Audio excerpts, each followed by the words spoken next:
Tropez is completed, and now, ladies and gentlemen, it heads into the really exciting part where we head into the jump-off, and there is a long list of riders that have qualified for the second round that has been set up by Gregory Bordeaux. Who is in the jump-off, you ask? Well, that's a very fair, valid question. Let me answer that for you. These are the riders that have now been able to conquer this course, jump clear, and make it into the second round. Jérôme Guéry, Killer Queen, first to go. Scott Brash, winner in Shanghai. He will be second to go. Julien Epaillard, winner on the French Riviera in 2024. Donatello having won LGCT Grand Prix already.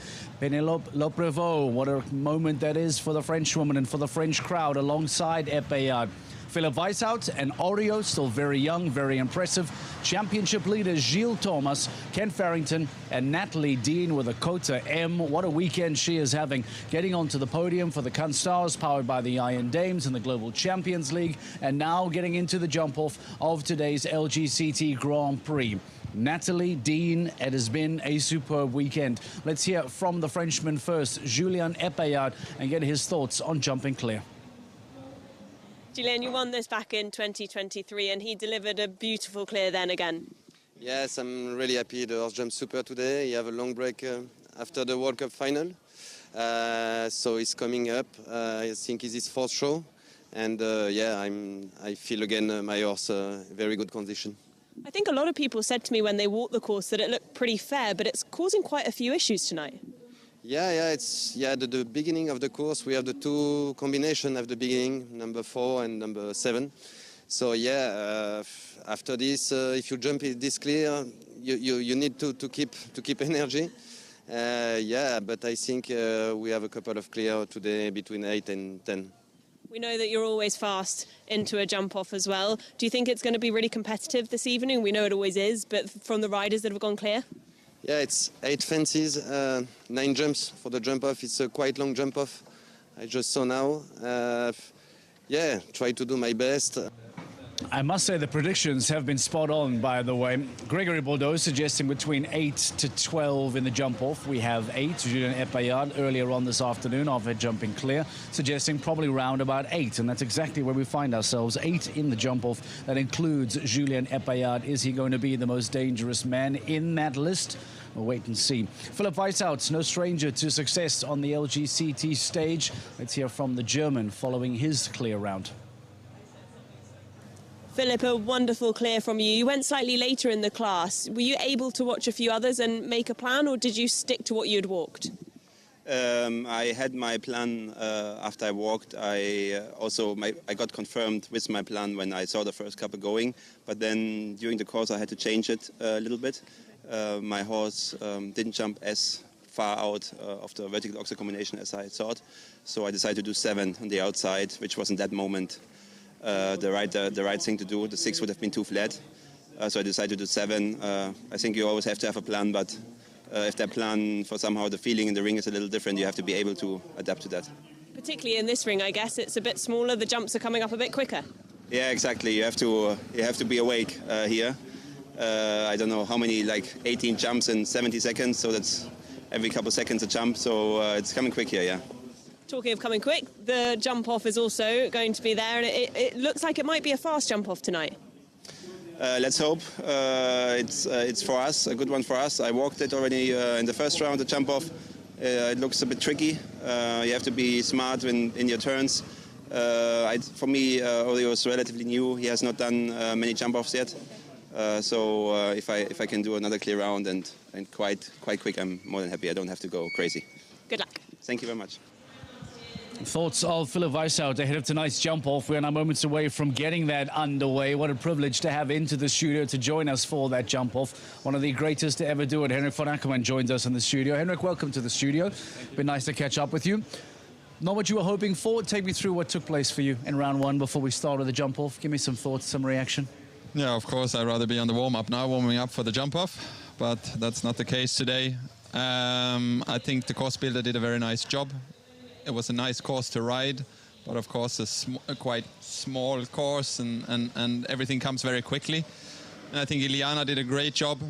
I came a little bit too open into the triple combination. I was a little bit afraid of the second bar of the oxer coming in because it's quite off the corner. And so I went on my first one out of the corner, and it got a little bit flat, and then she had the middle rail down, and yeah. And then anyway, I tried to be quick, and I could finish up with an 11th place in the end, so it was something anyway. Explain to us what everyone is talking about when they talk about a small ring like this being very connected. Why is that rhythm so important? What happens if and when you get a single fence wrong? How it has such a knock-on effect for the rest of the round? Explain the importance of that in such a small ring like this. Yeah, I mean, the idea with it that you want to ride with rhythm and keep the rhythm, because when the horses can go in the rhythm and jump out of the rhythm, it's much easier. You keep them jumping in a better way. It's easier for them to jump these big jumps. But if you break that rhythm, like on a distance where it should be normal 6 or 7 or 4, whatever it is, you take one more, or you come out of the corner and have to hold too much, you break that rhythm, and then you have to go a lot backwards, and that takes catch up. Exactly, and that takes a lot of strength out of the horse. Or you have to go a lot forward and you make them flat. So, you know, that's the thing. And everything, when it comes so quickly after each other, you have to be really focused. And if you lose that focus, just a small fraction of a second, it could be over. Just over your shoulder here, I see the course design of the jump off is currently being displayed. I know you have walked it. I saw you doing some counting earlier on. Can you give us some thoughts on what has been set up by Gregory Bordeaux for the jump off? Yeah, I mean, in the end, in this small ring, it comes down to a little bit also the speed of the horse, because you can't, you know, between 1 and 2, yeah, you can do 8 strides instead of 9 strides.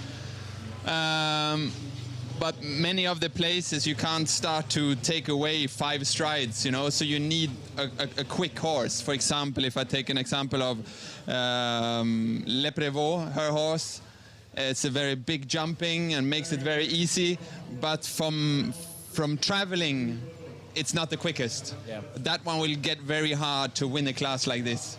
For me, almost impossible today. Because if you compare to Scott Brash, to Kent Farrington, these type of horses, it is an advantage in a ring like this. Better suited, better designed almost for a ring like this. Yes, because it's different if you have a huge ring with a big stride, you can take away a lot of strides, but here you can't, you know, you're limited. And that's why, you know, in the end we will see, you know, Julian Epaya, Scott Brash, Kent Farrington, also maybe an outsider, but Natalie Dean's horse is very, very quick. Could be a little surprise. She's last to go. We're going to hear from Gilles Thomas in a few moments' time. Maybe share a thought on Gilles jumping a 9-year-old in this Grand Prix. The bravery for him to make that selection, for it to jump the way it's done, as a man that produces super horses, to come to a show like this in a difficult ring with a 9-year-old and make a jump off. What a statement that is from Gilles Thomas. Absolutely, but it's not, you know, they are very precise and very good in what they're doing, so they wouldn't put a 9-year-old in there if they wouldn't be sure. And I've seen this horse a little bit, and a really nice one, I think, and I think it was perfect today, and the first round looked also very, very easy, and even if it's 9, it had a good round, and it's a good of producing the horse. What do you need to work on at home then to try and make these small rings more suited to you? And I know one would argue you have the right kind of horse, but surely it's impossible to have a horse that's going to suit every ring. So what are some of the tricks as one of the best in the world? What can you work on? What can these younger riders in particular try and focus on when they are back at home, when they are training, when they're producing these horses? What are some of the better techniques that you would advise some of the younger riders to do? Oh, I mean, it doesn't matter if it's a big ring or small ring, but, you know, you need to have control. You need to be able to do it in the rhythm. That's always my, anyway, big advice, to be able to ride in a nice rhythm without disturbing the horses, because when we break the rhythm, like I said before, that makes it harder for them, and that we don't want. All right, we're going to put Gilles Thomas on ice. The first rider is in. This is Jérôme Guéry and Killer Queen. He was the first to qualify, which means he is the first to go. The Belgian will set the pace. We are with Henrik van Ackerman, giving us some insights, some thoughts to today's jump-off. The first of 8, Jérôme Guéry makes his way into the ring now. Ramatuelle Saint-Tropez The winner of the Grand Prix with us in Miami, Grand Cru van der Rosenberg in 2017, and 2 years later, the winner of the Longines Global Champions Tour Grand Prix in Mexico City with Kellum de Hoos, who retired late last season. The Vice World Champion, Jérôme Guéry, will set us into action. This is his brand new ride this year. This is their very first 5-star Grand Prix and their first, of course, Longines Global Champions Tour Grand Prix. The first of the 2 for Belgium, and Belgium have never won this Grand Prix in our 6th edition history.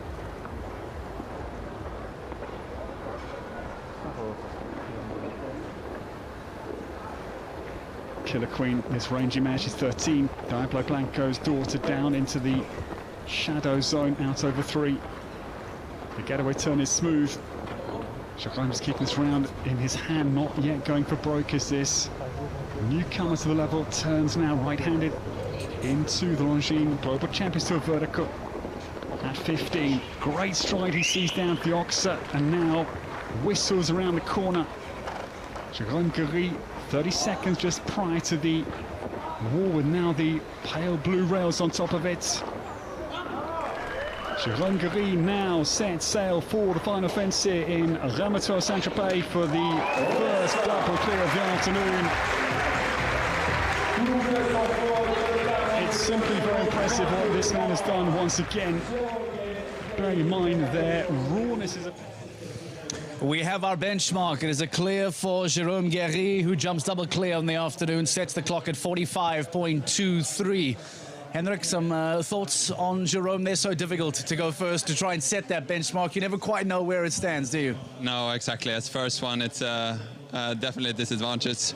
But he did a good job, and now you have to look and see how many faults. For sure, it was a good round, but it will go faster. It didn't look as if there were many strides added there, so I'm wondering where those to follow are going to try cut them out.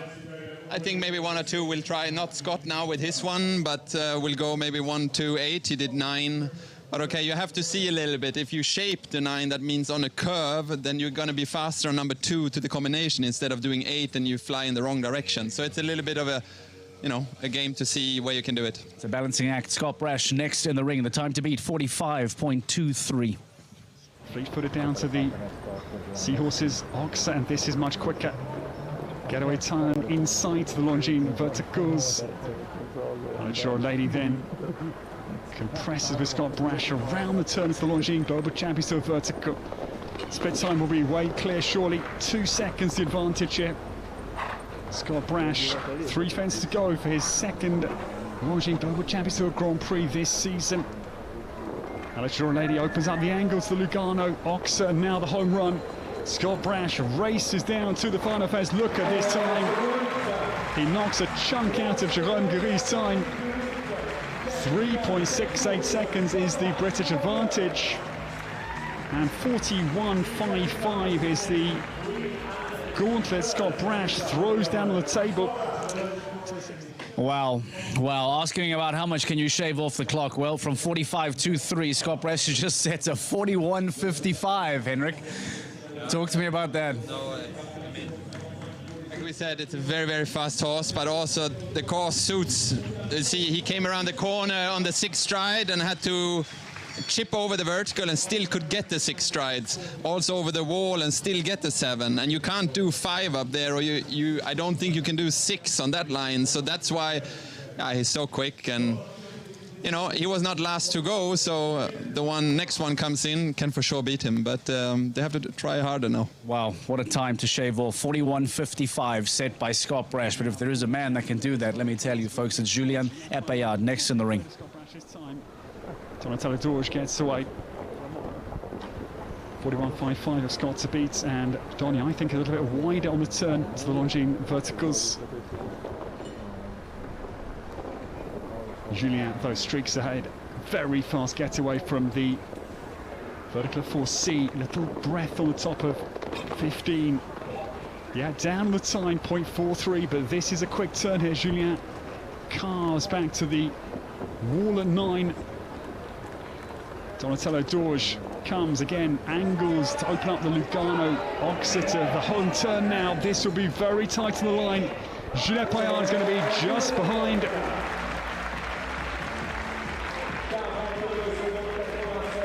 I think the difference was the turn from 3 back to 4B.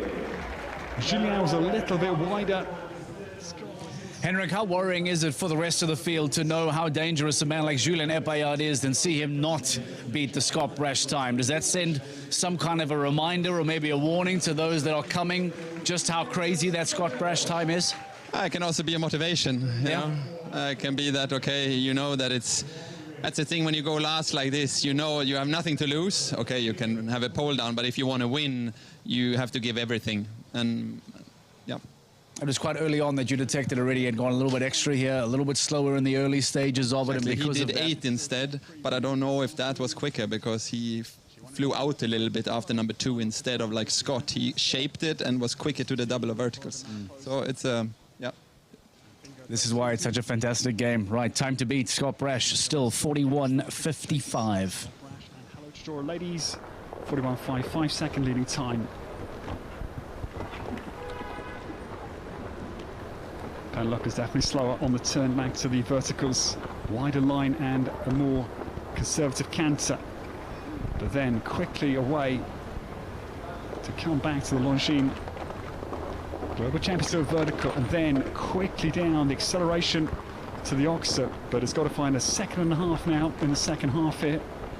Tight turn from Le Provost from Normandy into the wall.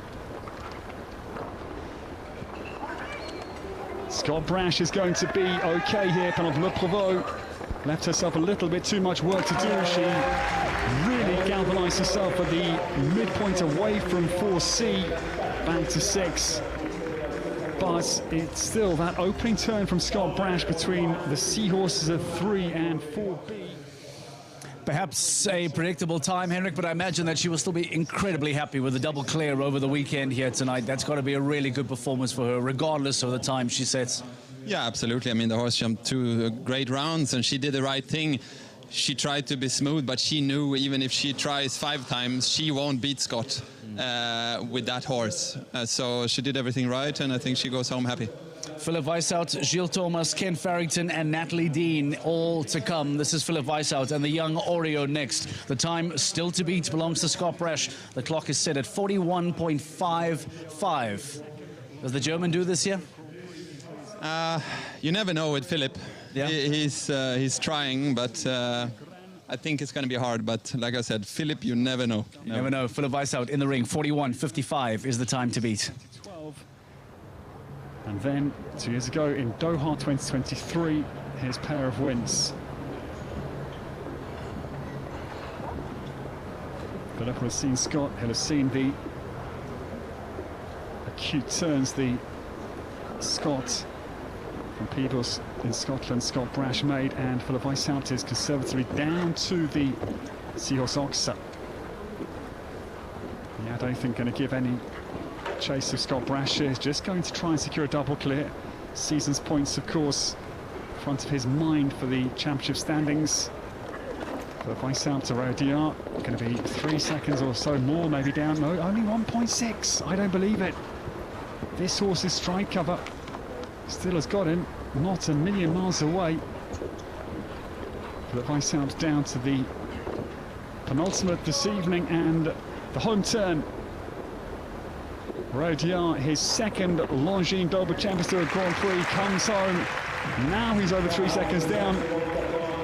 I'm amazed it was only 1.6 seconds at the interval, but what a good double clear for Philip Weishout.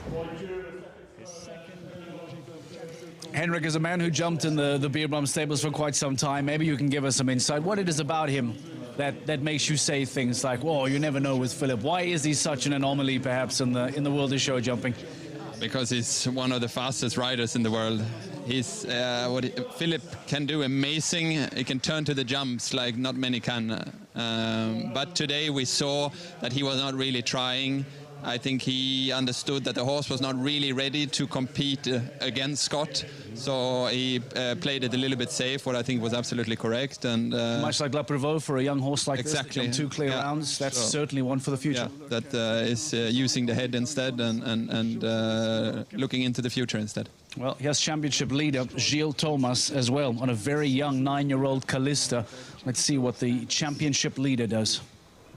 Now this, the 9-year-old Callista DM, the daughter of Emerald Harry Smulders, is superb. Chestnut Gilles angles out over the seahorses to again open up the turn nicely.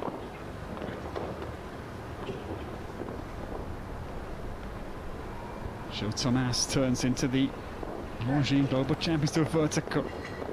Callista DN down to the Oxer. 1 second here, the disadvantage.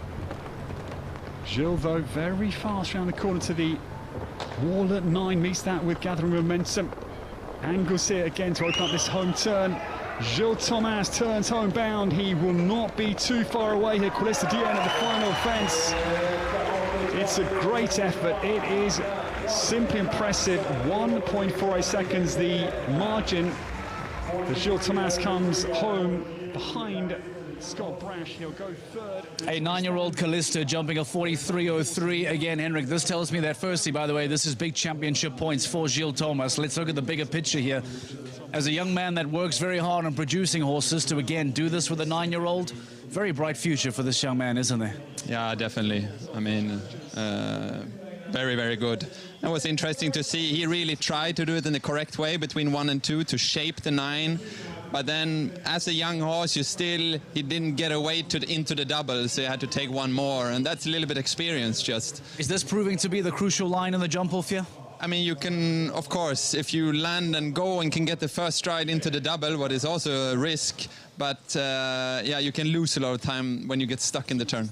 Okay, proving to be a crucial fence, as we said, taking that turn, getting into the bend in the right shape, into the double. Scott Brash did it well. It's the reason why he leads. The time to beat still 41.55. Ken Farrington next in the ring. The mighty daughter of Toulon across to Parco. And Kent Cohen's with the Rabbit Root Stables, and 41.55 of Scott Brash to target. Again, he'll angle out over the Seahorses Oxer. Tulane then jostled round the corner by Kent into the verticals. Now this will be in touch here. Kent comes lightning speed down to the Longines Global Champions to a vertical. Yeah, tiny arrears, 0.16 the deficit. Tulane right-handed very sharply to the wall. Ken Farrington says woe to his mare. Now he'll charge down to the final fence. Scott Brash's time is in peril. The number 1 comes down to the final fence. He will be just outside. 1.19 seconds. The deficit. Ken Farrington. Ken Farrington unable to catch the time. He did really nice here, Henrik, going into that double, but then was actually ironically towards the back end. That just looked a little wider, isn't it? Yeah, somehow got a little bit stuck to the last fence. So instead of taking direct way down to it, what is also, of course, risk because you jump a little bit against us here, he had to move out to get more space for 1 more stride. So I think if you want to say where did he lose it, to the last fence, probably. You mentioned at the start of the show, Natalie Dean, Akota being a really fast horse. Final rider on the line, yes or no? I think it's going to be difficult, but if she have to stay a little bit cool in her mind and just try to do it. Fascinating round, right? It's going to wrap up in the next 40 seconds. Does Natalie Dean take it from Scott Brash? Let's see. Eyes up her maiden Longines Global Champions to a Grand Prix win. Akota, lady from Palo Alto, down to the Longines verticals. Slithers in and out nicely. Natalie, it's a sharp turn. Back to the, very quick on the turn, back to the Longines Global Champions to a vertical. Natalie Dean, 0.88 to find here. Akota hurtles around the corner, through the shadows, but yeah, the mistake comes at 9. This mare's got such cornering speed, as we saw away from the combination. The last fence will go. It's a brave effort from Natalie Dean, but it's going to be 8 penalties. The final combination of the It proves to be another victory for Scott Brash. He wins in Shanghai. He now wins in Ramatuelle, Tropez. An outstanding season this is proving to be for Scott Brash. Interestingly, Henrik, about Natalie Dean, are the lines correct, yes or no? Are their fences going down, yes or no? But as you pointed out, the speed along the ground, that was sensational to watch. You could actually visually see just how quick that horse is on the ground. Yeah, and if you want, I mean, it's easy here to say, but, you know, like if she would have gone one less out of the turn instead to that, she wouldn't have been close. She would have been moving. And then to the you know, it was possible. It was possible, but you also have to do it, and Scott did it very, very good. Actually, if I'm happy, just before the jump off, I said to him, I put my money on you. And now I didn't put any money on him. But anyway, I was something I did right today. You were obviously quick to identify who looks really dangerous today. It's perhaps an easy bet to look at Scott because of who he is and what he's achieved. I asked you for your thoughts on Gilles Thomas. Let me do the same about Scott Brash, a man that has obviously achieved a huge amount in the sport and still going, still obviously very hungry and performing well. What are your thoughts on a guy like Scott Brash? You know, you have all the tools you need, and he has a very good mind, you know, and that's what you need when you go in a jump off like this, and you need to be very, very fast. Of course, his horse is also fast, but with a horse like that, you need to be very quiet because it's very responsive. So, you know, he got the jump off very, very good, and he put pressure on the other ones, and the other ones made mistakes, and yeah, it's deserved really, really well, and that's why also he won so much through his career. We enter into a very busy period now in the summer in particular. We have Paris in a couple of days, Monaco into Valkenswaard and London, Riesenbeck, etc. What does the upcoming few months look like for you now from a global champion stage? I will come to Paris next week. Liana? No, I will actually ride Minuteman, the Grand Prix. And then I will go from there and 1 week at home, and then we go to Monaco. Okay, so the next few stages, we look forward to seeing you. Me too. I'm looking forward to hopefully do something better than today. I will have the same spot open for you with the same microphone open for you. Maybe it's in a different setting, we hope. Thank you very much. Thank you very much, giving us some wonderful insight in today's jump off. Scott Brash going on to win here tonight. Let's show you the results as we look back on how things ended here tonight. The results from today's LGCT Grand Prix win. Scott Brash, as we pointed out, as Henrik von Ackermann points out, a man that has a very, very sharp mind, and because of that, seemingly is able to make the right decisions at the right time. It's victory for Scott Brash, second for Ken Farrington, and Julien Epaillard, multi-LGCT Grand Prix winner, finishes in third place. Don't forget that Gilles Thomas on Callista, they're still only 9 years of age, might finish outside of the podium, but from a championship perspective, the young Belgian continues to perform on a very, very intelligent level. He comes into Ramatuelle Tropez as the championship leader, gets into today's jump off and finishes just outside the podium. Those are valuable, valuable championship points. And Gilles Thomas, all of a sudden, we spoke about this last year. Are we now looking at a potential, finally some might say, a fresh LGCT champion, the face of Gilles Thomas? Of course, it's still very early and time will tell, but it does look as if he is starting to build up a wonderful, wonderful championship haul. Next, let's hear from Scott Brash. We'll have him in the studio in a few moments' time as well. We'll also get some reaction from second and third as well. So we'll come back shortly right after this. Thoughts and reaction from today's jump off in Ramatuelle Tropez.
We are live in the Ramatuelle Tropez, stage 6 of the LGCT season, and this is turning out to be a season for Scott Brash, perhaps. If it is Gilles Thomas who came into Ramatuelle Tropez as the championship leader, it's now Scott Brash, a two-time champion already in 2025, that is really starting to make this look as if it could be a season that he finally goes on to win 3 LGCT championship titles. At one stage, it was Ben Meyer, Edwina Tops-Alexander, and Scott Brash, who were all level on 2 season titles.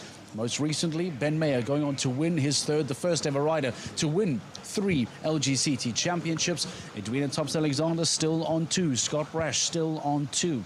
But with 2 victories already this season, Scott Brash is picking up some maximum points very early on and does look as if he may well make a charge into the end of the season as a potential champion and 3-time winner of the Longines Global Champions Tour. We'll give you some reaction as well from the riders. We will hear from third, we will hear from second, and also perhaps show you the rounds. That'll be a great way to start as well, in fact. Perhaps the round of Scott Brash, and give you that outstanding round that just was able to just look so dangerous, but yet so calm at the same time. We remind you that Scott Brash goes on to win in Shanghai, and it was this line here that Henrik von Ackermann spoke to us a little bit earlier on, to try and be really tight around that second fence into the double, to still be aggressive, get over that double with such ease, still be aggressive here on the turn back. Here we see again Scott Brash really pushing, really trying to cut out as many strides as possible. Comes to the wall, gets over the wall, as this final rollback as he prepares for the final line. And I remind you that at the time, Jérôme Guéry had just gone and set a 45.23. Scott Brash shaving off a huge amount of time on that, eventually stopping the clock at 41.55. Almost 5 seconds, or almost 4 seconds being cut off from the time of Jérôme Guéry, who, to be fair, was the first rider. Always very difficult to set the pace. But Scott Brash, going early on, felt absolutely no regard for that time and just fired along. Let's show you then perhaps the head-to-head between first and second. This is Scott Brash versus Kent Farrington. Scott Brash on the left-hand side, Kent Farrington on the right. You can actually see Scott Brash again getting to that second fence much quicker, going much tighter on the rollback there into the double. Farrington does well to try and bring it back here, and ironically seem neck and neck there as they turn. Scott Brash again getting to the fence slightly shorter, slightly quicker, takes a stride out there and makes sure that he has it, comes tighter here as well. And now all of a sudden into the final 2 fences, this becomes a straight shootout. Scott Brash tighter again, takes the inside line, and because of that is able to get into that final fence and beat Ken Farrington by, again, it's fractions of seconds, but in this sport, in this world, it feels like an eternity. Scott Brash winning in front of Ken Farrington to finish in first place. These are the final results coming out of Ramatuelle Tropez tonight after a wonderful stage in the French Riviera in Cannes last week. We now fast forward 7 days and bring you up to speed on stage 6 here in Ramatuelle Tropez. Farrington in second, Julien Epaillard in third place. And as we said, Gilles Thomas in 4, Jérôme Guéry in 5. What a fantastic afternoon and evening it has been for Laprevot. Penelope Laprevot jumping double clear. She will be very, very happy with that. And Philip Weishout as well on audio. Still very young, still has a long, long way to go. Jumping a double clear throughout the weekend here today. He will be very happy with that outcome. But as it stands, Scott Brash, take a look at the time between himself and Ken Farrington. 42.74 to Scott Brash's 41.55. Lightning quick from Scott Brash. Now, we get some more reaction from some of the riders, and in fact, I see that the podium celebration now almost completed. Just over my right-hand shoulder here, a lot of the media, a lot of the cameras are all getting ready, preparing themselves for those shots of the riders to make their way in. On the far side of the arena is where the podium is built. There will be champagnes, there will be some fireworks, there will be plenty of watches to be handed out as well. It is going to be a magical evening here of celebration. And in fact, let's see, is that the signal? Is that the signal for the riders to come in? I'm seeing that gentleman wave us through. will stand by and when these horses make their way into the ring. That's it. No, in fact, he's trying to get a team together. This man is getting ready. I think it's to do some kind of, what would you call it? Some kind of a march, it looks like. Doing his job, lining up the team, preparing for a march here inside the ring. There we go, getting lessons from the senior veteran. Camera's loving it as well. There you see, just over his shoulder, by the way, the first riders coming in. We turn our attention from the soon-to-be march to the top 3 place riders in Ramatuelle Saint-Tropez as the sun begins to set beautifully through that gap. Let's head into the ring, ladies and gentlemen, and get ready for the podium celebration led by tonight's winner and already a 2-time champion in 2025, Scott Brash, the winner of Ramatuelle Saint-Tropez. Champions Tour Grand Prix this year alone. How many more will she win and how many more will Scott win? Shanghai and now leg 6 in Ramatuelle Saint-Tropez goes to Great Britain. Scott Brash in second place. The world number 1 comes very close. Ken Farrington, 2 laner, 42.74.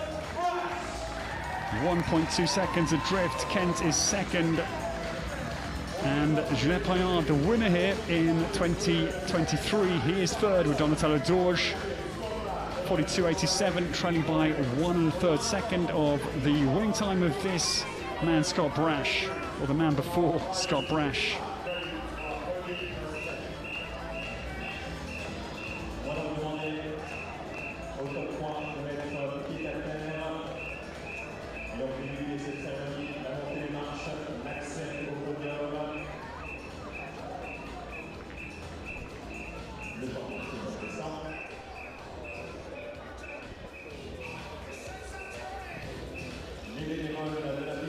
The huge team that put on the Longines Global Champions Tours, every leg assembled. It is a mighty group of people that are required for all of the different roles. Thank you to everybody involved, and we welcome onto the podium another stunning performance. Julien Paillard, the winner here 2 years ago, he is third. The best for France with Donatello Dorge, and the world number 1 is second. The USA's Ken Farrington and Tulane come within 1.2 seconds of the winning time. The winner of the Longines Global Champions Tour Grand Prix Leg 6, Ramatuelle Saint-Tropez, his 14th Grand Prix win with us. It is Great Britain's Scott Brash, his second Grand Prix win this season, having won in Shanghai. He takes Leg 6 here in Ramatuelle Saint-Tropez. And we stand for the national anthem of the winning nation, Great Britain.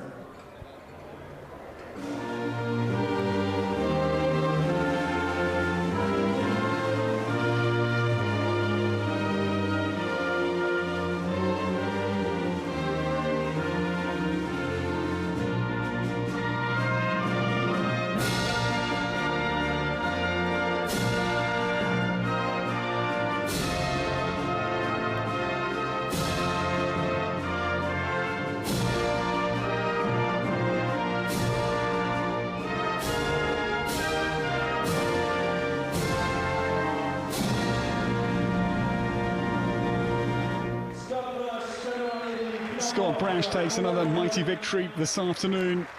His career knows no boundaries. John Whittaker here this week as well, and Scott is also, yes, a lot younger than John, but becoming a living legend, as John Whittaker very much is. Our congratulations to Scott Brash, who claimed leg 6 of the Longines Global Champions Tour, the Grand Prix here in Ramatuelle Saint-Tropez.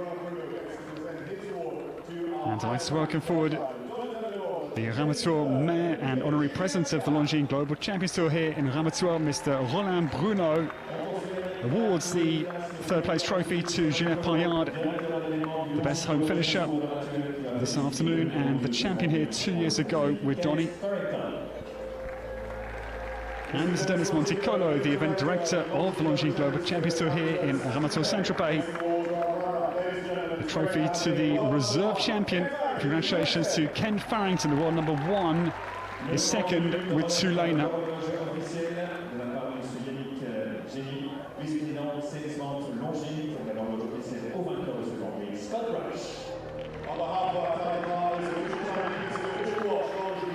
And the Longines timepiece, the second one he wins this year, having won in Shanghai.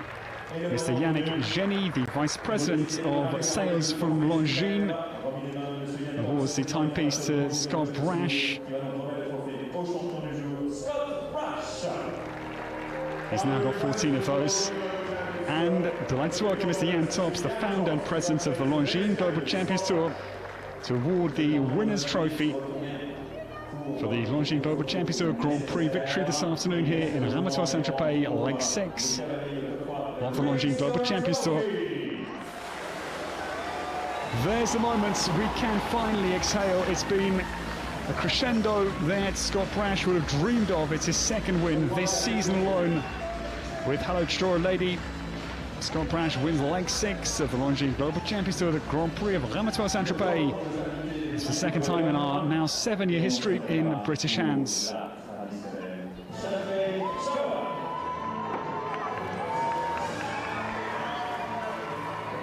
Scott Brash drowns Ken Farrington, and Julien gives the Brit a very good dousing in his eyes. There's the moment. Scott Brash can finally let the emotion, the drive, the determination out a little bit. Well done to our podium. Scott Brash, Ken Farrington and Julien Paillard.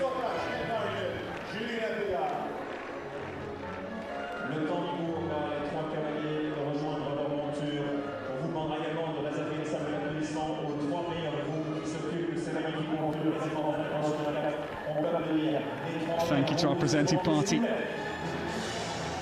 Mr. Yannick Jenny, Mr. Jan Tops, Mr. Dennis Monticolo and Mr. Roland Bruno, the mayor of this stunning coastal location of Ramatuelle. It is of course early to say, but I think Hello Draw Lady may be in the same class as Hello Sanctos. We wait and see how her career unravels with Scott, but there's certainly a chance that Scott has got another legendary horse under his saddle.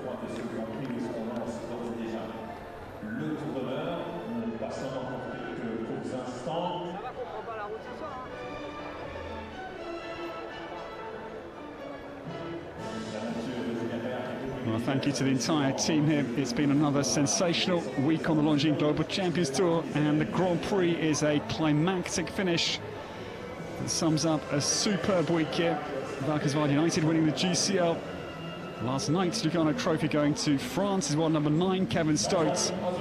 But today belongs to Great Britain's Scott Brash and his 14th win on the Longines Global Champions Tour, the Grand Prix victory for the man for Great Britain. Away they go, ladies and gentlemen, and our congratulations. Scott Brash wins the 6th leg here. The Longines Global Champions Tour Grand Prix of Ramatuelle is in British hands the second time in our history. We say well done to Scott. We will see you next week. Leg 7 is in Paris. We'll head north to the French capital from the south of France. Myself, Ed Holloway. Good afternoon. The night belongs to Great Britain's Scott Brash.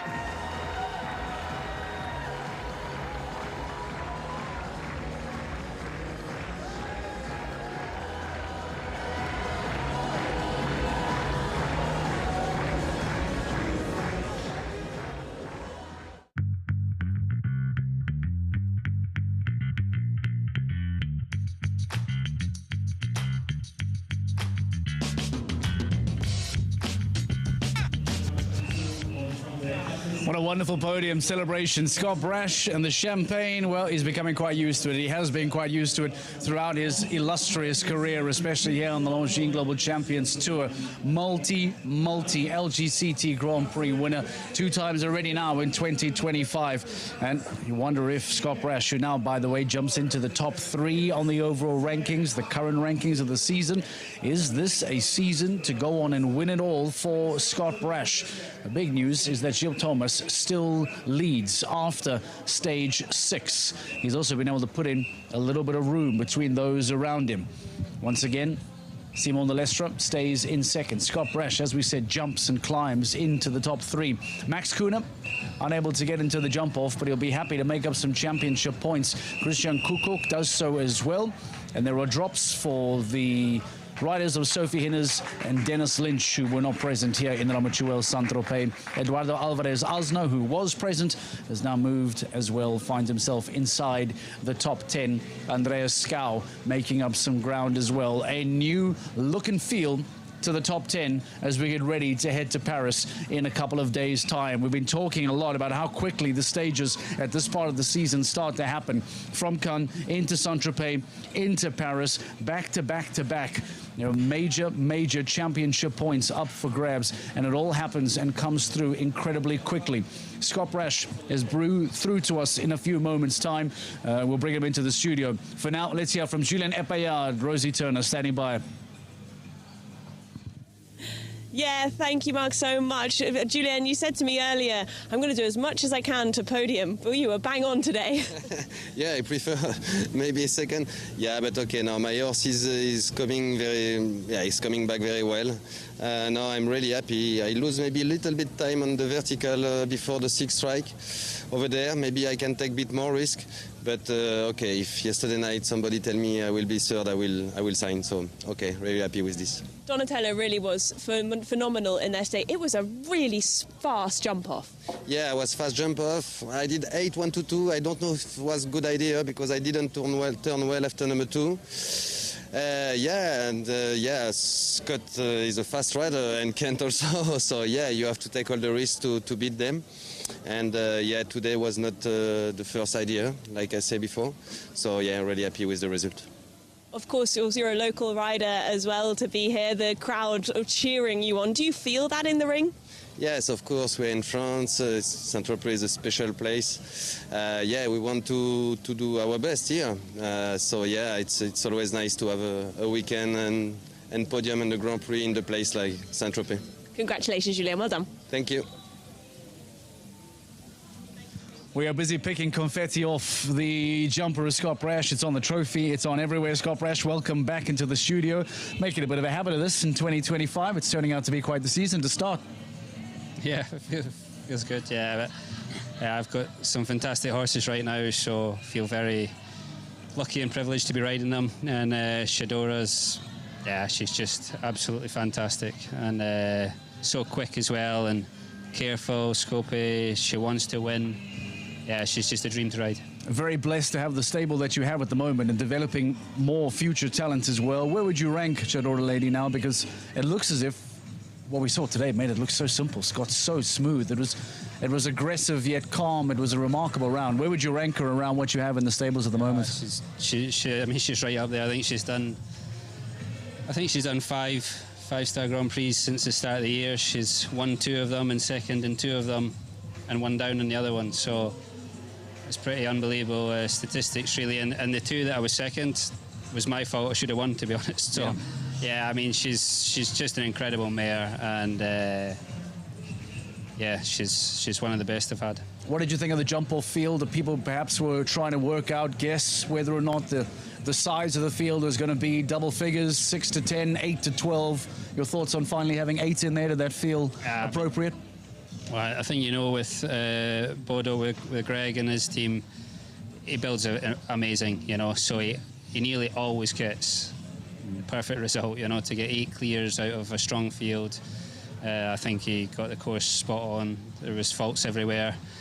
8 in the jump-offs, just what you need. And all credit to him and his team, because then that brings out the best of the sport. I find, it's different when you get way too many clears or vice versa. So he gets it right every time. So I think a lot of credit has to go to Greg and his team. We saw the head-to-head between yourself and Kent. It kind of ebbed and flowed, but the majority of where we saw the biggest difference come in was 1 to 2, the turnaround into the double. That just looked so much more aggressive for you. It's where you were able to make up the most ground. Was that going to be the defining line in the jump-off? Yeah, I thought we got that pretty smooth and pretty good, and she jumped that fantastic. What I didn't get good was round to the wall. I had a long 6 on the Oxa before, and then she was running a little bit, and then it was a little bit of a blind turn, and off the right side wasn't smooth enough, and I was a little bit unsure if that they could have beaten us there, to be honest. But she's such a quick mare that even when you add one stride, she's so fast anyway. So yeah, she's deceiving.